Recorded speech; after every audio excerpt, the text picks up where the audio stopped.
Roger Danuarta dan Cut Meyriska kini tengah menanti kehadiran anak kedua. Roger Danuarta mengaku sudah siap begadang untuk menjadi suami siaga. Yang jelas begadang lagi, soalnya setiap 2-3 jam harus bangun nyusuin babynya.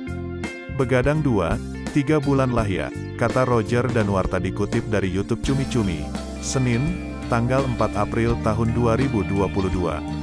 Ia juga mengungkapkan rela standby saat sang istri membutuhkan bantuannya.